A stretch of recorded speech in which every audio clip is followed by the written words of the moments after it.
Merci d'être fidèle au programme d'ITV. Bonsoir à toutes et à tous. Bienvenue dans le 1945 à la une de l'actualité. Prise en charge des valvulopathies. Les spécialistes sénégalais revisitent les progrès technologiques dans le domaine. Le lancement de la 4e édition du congrès Cardiotech a eu lieu hier jeudi. Les discussions vont durer 72 heures. Compte rendu à suivre. L'actualité ce vendredi, c'est aussi le grincement des dents des travailleurs des stations-service pétrole et gaz du Sénégal. Ils dénoncent leurs difficiles conditions de travail et exigent l'application de la convention collective. Ils ont fait face à la presse. Et après plusieurs mois de tension, le regroupement des ferrailleurs du Sénégal a pu enfin tenir son assemblée générale. Toutes les instances ont été renouvelées sous la supervision du sous-préfet de Diamniadio. Le nouveau bureau a décliné sa feuille de route. Voilà pour les titres. Tout de suite, le développement.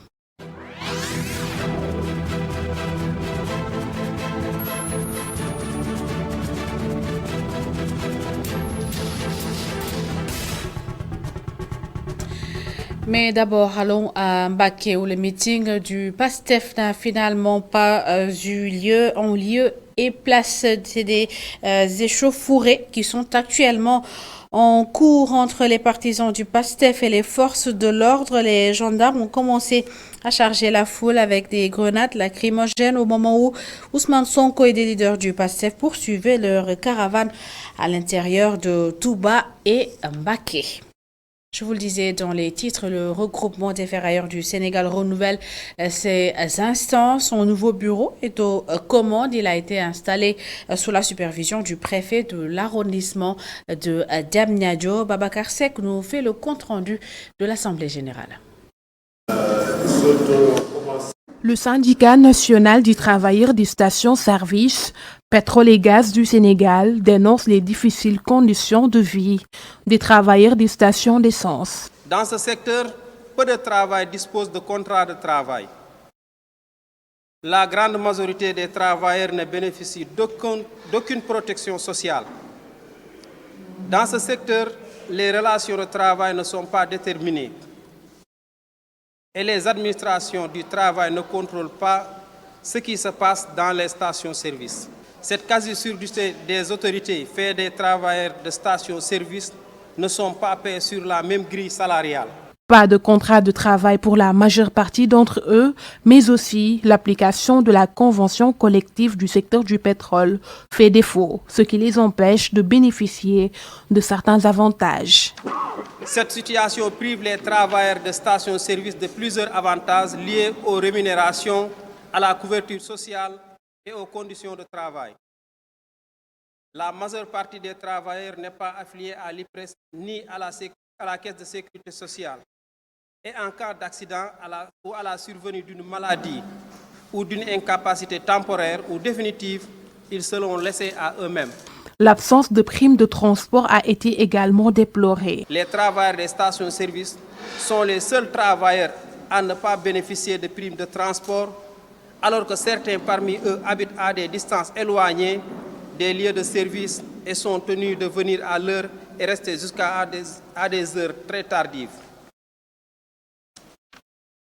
Les stations-service, la semaine de 40 heures n'est pas respectée et les heures supplémentaires effectuées à longueur de mois ne sont pas rémunérées. Ces travailleurs des stations d'essence estiment que leurs droits sont bafoués. Ils exigent le respect et l'application de la convention collective. Toutes nos excuses, c'était plutôt les travailleurs des stations de service pétrole et gaz du Sénégal qui dénonçaient leurs difficiles conditions de travail. Ils étaient face à la presse ce matin et exigent l'application de la convention collective du secteur des énergies. La 4e édition du congrès Cardiotech a été lancée à Dakar ce jeudi par la Société sénégalaise de cardiologie. Durant 3 jours, panélistes et participants vont se pencher sur les innovations technologiques dans la prise en charge de la valvulopathie, dont le traitement nécessite parfois une chirurgie cardiaque qui coûte très cher. Plus de détails dans ce compte rendu d'Aliou Sow et Barresso. Dans cette quatrième édition du congrès Cardiotech qui voit la participation de 400 personnes, dont une cinquantaine de spécialistes, la Société sénégalaise de cardiologie a préféré faire un focus sur la valvulopathie. Si vous avez des portes qui s'ouvrent mal ou qui se ferment mal, vous pouvez avoir des inondations, vous pouvez avoir des situations qui engorgent le cœur. Et quand le cœur est engorgé, le poumon peut être engorgé, les reins peuvent être engorgés, le foie peut être engorgé. Et donc les valves constituent un des éléments essentiels du fonctionnement de notre organisme et notamment du cœur. Une maladie qui nécessite souvent une chirurgie cardiaque très coûteuse, d'après le professeur Abdoul Kane, le président de la Société sénégalaise de cardiologie, indique la cause principale de cette pathologie. C'est ce que nous appelle le rhumatisme articulaire aigu. Et le rhumatisme articulaire aigu touche essentiellement l'enfant et il est dû à une angine de gorge maltraitée. Et quand je dis maltraitée, c'est notamment maltraité par de la pénicilline ou par un antibiotique dûment prescrit.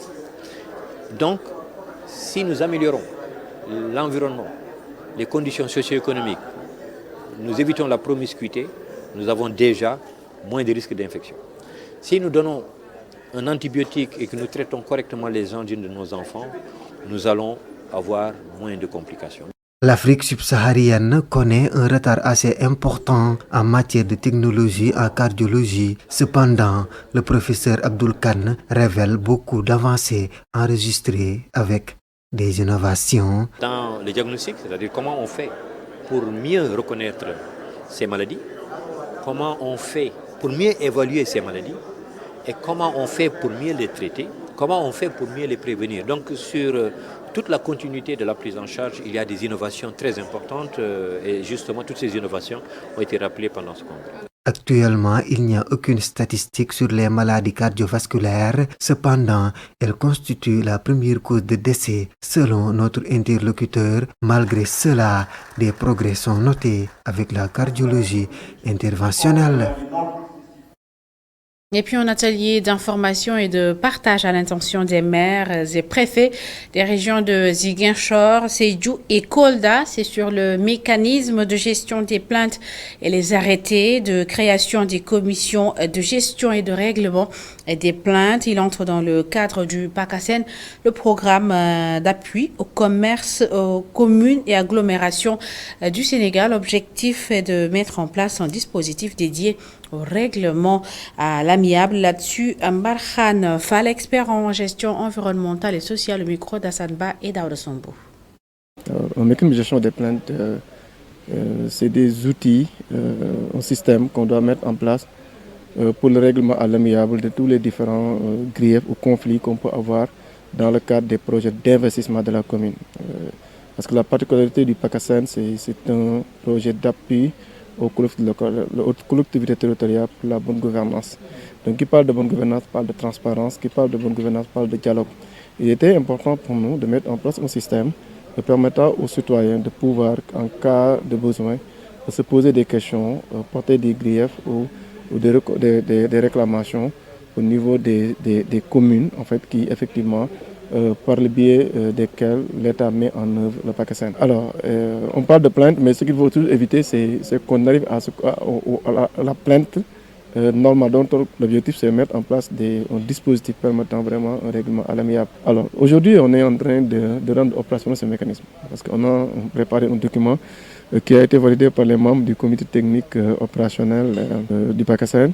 Et que pour rendre opérationnel ce mécanisme, il faut au moins 2 ou 3 éléments. La première chose, c'est de faire une communication, une sensibilisation au niveau des populations pour que les populations savent qu'il y a un mécanisme aujourd'hui qui est mis en place qui permet de prendre en charge leurs doléances. La deuxième chose, c'est de nommer effectivement dans chaque collectivité territoriale un point focal qui doit aider dans la centralisation de ces plaintes. La troisième chose, il faut qu'il y ait des commissions qui sont mis en place. Dans le cas de PACASEN, étant donné que c'est un projet de l'État autour du maire qui va prendre un arrêté mettant en place une commission dont on aura les représentants de la société, mais aussi une commission qui sera créée par arrêté de l'autorité administrative, que ce soit le préfet ou le sous-préfet, selon l'autorité qui fait le contrôle de légalité de la commune.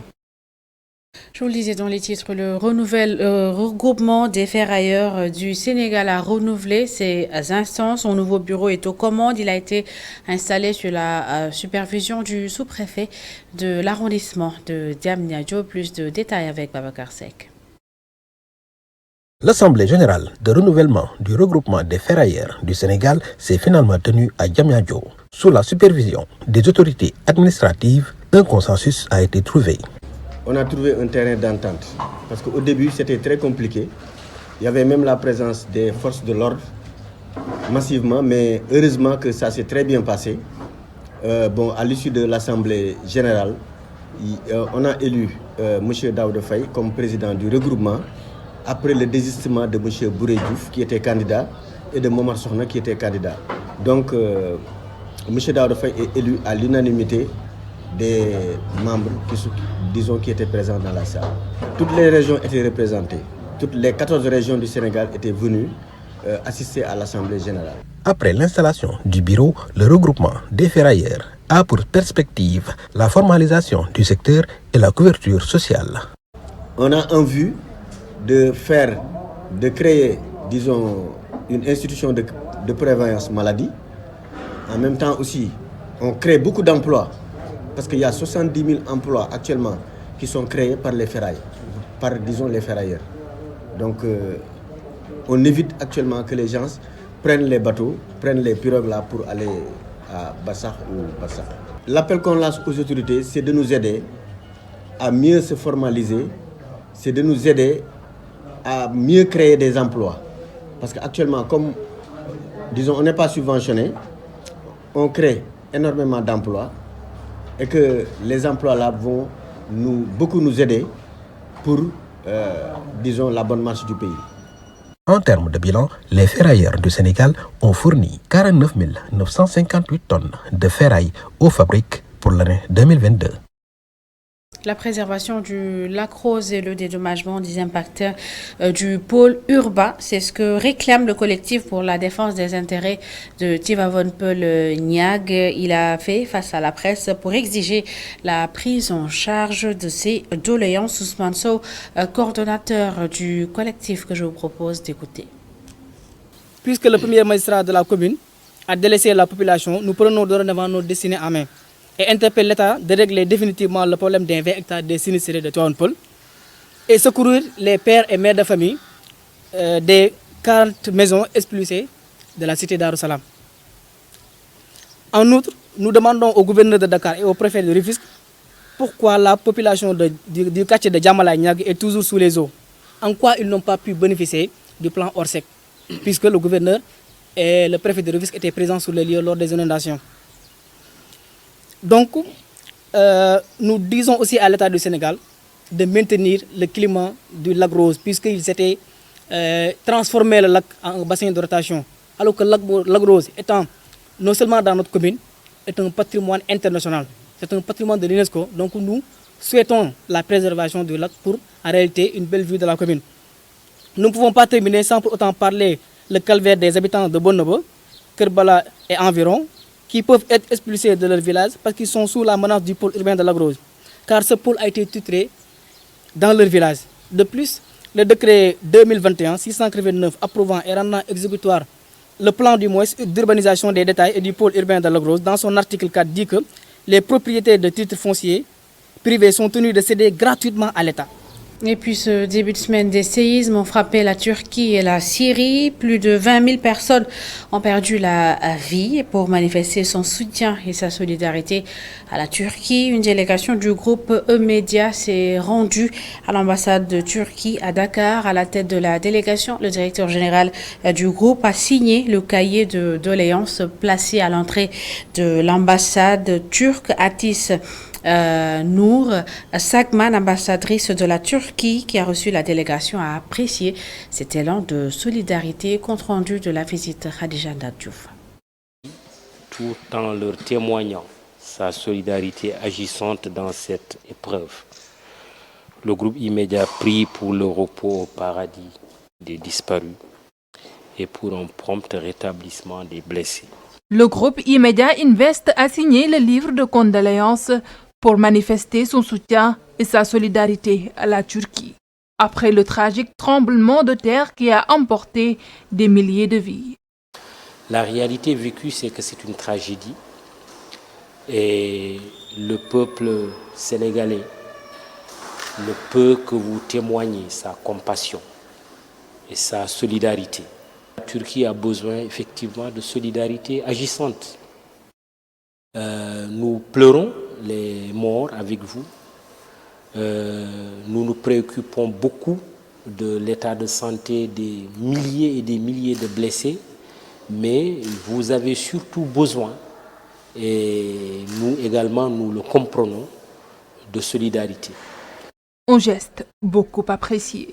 Je l'apprécie de tout mon cœur. Je remercie Monsieur le directeur général ainsi que toute son équipe, vous tous qui êtes ici pour partager notre douleur. C'est une grande douleur que nous avons. Il s'agit d'une très grande catastrophe. On n'a pas connu, nous parlons de 10 provinces du sud de la Turquie. Nous parlons de 13 millions d'habitants qui sont affectés.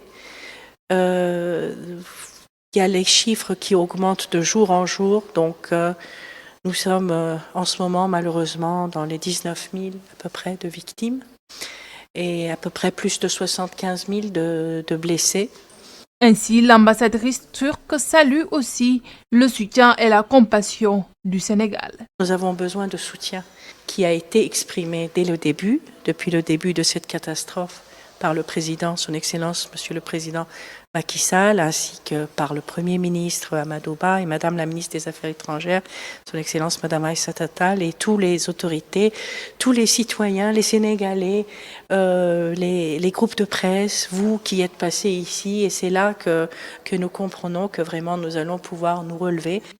Face à cette tragédie survenue en Turquie, le peuple turc ne perd pas espoir. Il y a toujours des vies, des miracles, on va dire. On a retrouvé une famille ce matin, une famille de 7 personnes qui sont sorties des décombres vivants.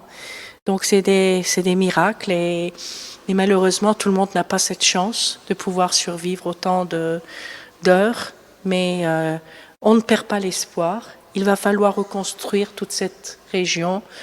Donc oui, la Turquie est un grand pays. Mais le soutien, la solidarité du peuple sénégalais, du Sénégal est très importante.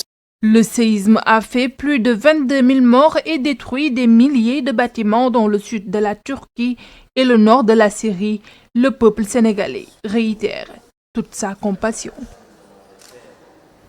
Et pour marquer son soutien à la Turquie, le chef de l'État lui a décidé d'envoyer des sapeurs-pompiers pour appuyer les secours sur place. L'annonce, il l'a faite lors de l'inauguration de l'École nationale des sapeurs-pompiers Macky Sall, que nous écoutons.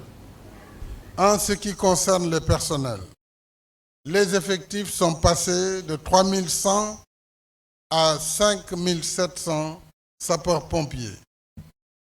Cette tendance à la hausse sera maintenue grâce au plan de recrutement annuel des militaires du rang qui avoisine les 600 recrues contre 150 il y a 10 ans.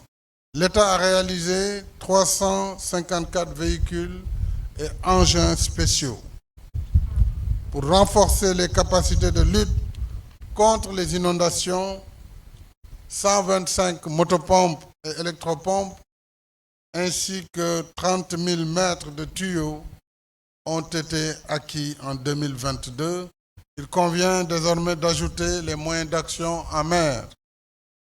Je salue, Monsieur le ministre de l'Intérieur, la rapidité avec laquelle vous avez mis en œuvre mes instructions hier à minuit après le Conseil des ministres d'envoyer un détachement de sapeurs-pompiers en Turquie. Et je salue ce détachement ici présent qui devrait prendre l'avion dès ce soir pour apporter la solidarité du Sénégal envers le peuple turc. J'ai également, dans cette perspective, décidé d'apporter une contribution modeste d'$1 million, soit 600 millions de francs CFA, en guise de contribution aux sinistrés de Turquie et de Syrie. Parlons à présent des retraités sénégalais qui rencontrent d'énormes difficultés pour percevoir leur pension de retraite. Ce matin, ils étaient nombreux devant les locaux de l'IPRES à dénoncer cette situation. Katifaye. Les retraités peinent à recevoir leur pension à l'IPRES. Ce vendredi matin, ils se sont morfondus devant les locaux. Certains ne cachent pas leur colère. Nous avons quelque chose qui fait mal. N'importe comment. C'est notre droit. C'est notre droit. Bassirou Diallo vient de Kolda. Il juge cette situation inacceptable. Je suis venu à l'IPRES uniquement pour m'occuper du cas d'un cousin qui est décédé il y a 5 ans, dont le dossier de pension jusqu'à présent n'est pas régularisé. Et c'est des problèmes, je vous dis, c'est depuis la semaine dernière. Ça fait la 4e fois que je viens à l'IPRES et je n'arrive pas à obtenir un renseignement clair. Parce que ce monsieur, comme je vous dis, il est décédé il y a plus de 5 ans. Le dossier a été constitué pour la pension il y a 4 ans. Mais jusqu'à présent, sa famille n'arrive pas à percevoir ses allocations. Alors là, il y a des problèmes. Alors ce matin, on m'a dit qu'il y a un problème d'immatriculation de cet agent qui est décédé. Alors, depuis 4 ans, le dossier a été envoyé ici depuis 2020. Il y a 2 ans, j'étais venu. Et cette année encore, je suis revenu. Ça fait 4 fois même que je suis venu à l'IPRES. Et c'est ce matin qu'on m'a dit que non, il y a des problèmes d'immatriculation. Traité. Ñom sa alal lañu yoré. Sa alal lañu yoré. Binu ko yoré, ñom war nañu mëna normal ci kaw nit ñi. Même son de cloche pour Françoise. Elle pointe du doigt les mauvaises conditions.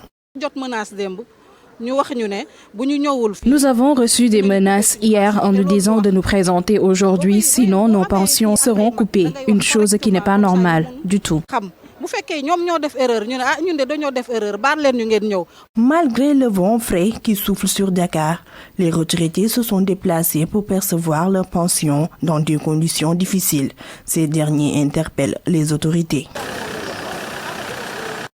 Allons à présent à Ouro Sidi, c'est dans le département de Kanel. Les élèves peinent à poursuivre leurs études. Le village n'a pas de lycée et les élèves sont obligés de se rendre au lycée situé dans le village voisin. Et même là-bas, un autre problème se pose. Trouver un tuteur. Les populations interpellent les autorités. Plus de précision avec Amadou Oumar Diallo. Situé dans le département de Kanel, Ouro Sidi est un chef-lieu communal qui regroupe 108 villages et hameaux, dont 48 officiels. Dans le domaine de l'éducation, le village dispose d'un collège avec un effectif de 268 élèves, mais peine à avoir un lycée. Une vieille doléance que les populations ont posée sur la table des autorités. Le lycée est principal, parce que si nous avons dañu dem yeneen dëkk am ñoo xam ne amuñu njaaxi foofu dañu mujj bàyyi jàng waaw loolu moo xam nga métti. Le lycée est notre principale doléance. La plupart de nos enfants ne terminent pas leur cursus scolaire. C'est parce qu'on n'a pas de lycée. Certains d'entre eux sont obligés d'aller à Kanil, à Sinthiou Bamambé ou à Thiès. Nous voulons vraiment que l'État nous construise un lycée. Dans cette partie de la province d'Idamga, les accidents routiers sont fréquents, vu sa position géographique. Dans un problème là, surtout d'autres, parce que nous avons 28 accidents, nous avons des handicapés, qui accidents, nous avons des décès. Nous avons enregistré beaucoup d'accidents cette année, surtout en 2022, ce qui a causé beaucoup de victimes, des handicapés, des décès. Il n'y a pas de sécurité. Depuis que la route a été construite, il y a eu beaucoup d'accidents ici à Ouro Sidi et nous interpellons l'État.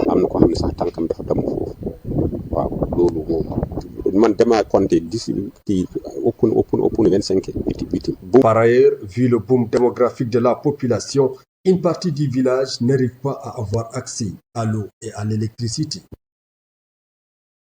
Et pour inciter ceux qui ont la chance d'aller à l'école à aimer les matières scientifiques, l'amicale des anciens stagiaires et étudiants sénégalais au Japon a lancé une campagne de sensibilisation à Kaolack. L'objectif pour eux est d'encourager ou pousser les élèves à suivre des études scientifiques.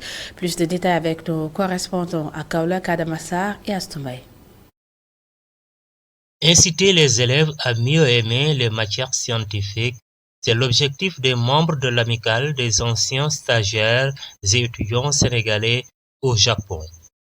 Tous, comme on l'a constaté tout à l'heure, l'IA même personnellement l'a rappelé, en disant que sur 12 000 candidats bacheliers au niveau de la région de Kaolack. De 2020 à nos jours, chaque année, ça se réduit. 2012, ils étaient à 28 candidats sur 12 000 en série S1 dans toute l'académie de Kaolack. Là, ça montre à quel point il y a un problème patent des étudiants qui évoluent dans le domaine de la science, surtout en sciences S1. Et de 2020 à nos jours, il nous a dit, même l'année 2021, ils étaient à 21 candidats. Là, ça montre aussi qu'il y a des problèmes par rapport aussi à l'effectif qui évolue dans le domaine des sciences. Il l'a aussi matérialisé tout à l'heure en disant que les directeurs d'école, les proviseurs et principaux, ils reçoivent très souvent beaucoup de parents, si toutefois que leurs apprenants ont été orientés dans le domaine de la science pour négocier à qu'on les réoriente au niveau des autres filières qui ne se pas la science. Il compte s'appuyer sur le volet de la sensibilisation pour que les élèves s'intéressent davantage aux matières scientifiques. La sensibilisation, comme je l'ai dit tout à l'heure, mais surtout aussi la coordination locale. Aujourd'hui, nous sommes là pour au moins installer, parce que le bureau, ça fait presque bientôt beaucoup d'années que l'ACES existe au niveau du Sénégal. Et je l'ai rappelé tout à l'heure à travers aussi mes propos, qu'il y a plus de 3500 stagiaires dans plusieurs domaines, de la science, de l'éducation, de la formation, des infrastructures, de l'eau, de l'assainissement, de la santé, etc. Mais on s'est limité toujours à nos activités au niveau de Dakar. Mais nous avons pensé que pourquoi pas aller vers l'installation des coordinations locales, comme aussi à Kaolack. Aujourd'hui, nous sommes à Kaolack. Nous apprêtons à aller à Saint-Louis, comme aussi à Thiès et dans les autres 14 régions pour installer au moins des bureaux de coordination locale qui vont nous permettre à pouvoir au moins continuer la sensibilisation, de ne pas toujours attendre les membres du bureau au niveau national, mais qu'il y ait une organisation locale. Et l'IA nous a donné ici, tout de suite devant tout le monde aussi, un feu vert d'être disponible à accompagner la coordination qu'on va installer cet après-midi. Financé par la JICA, les membres de l'amicale des anciens stagiaires et étudiants sénégalais au Japon comptent installer dans chaque région un bureau de coordination. Et c'est ce reportage d'Adama Sarr qui met en terme à cette édition. Merci à toutes et à tous de l'avoir suivi. Merci de votre fidélité. L'information continue sur notre site internet le www.emedia.sn. Bonne suite des programmes et surtout, excellent week-end à toutes et à tous.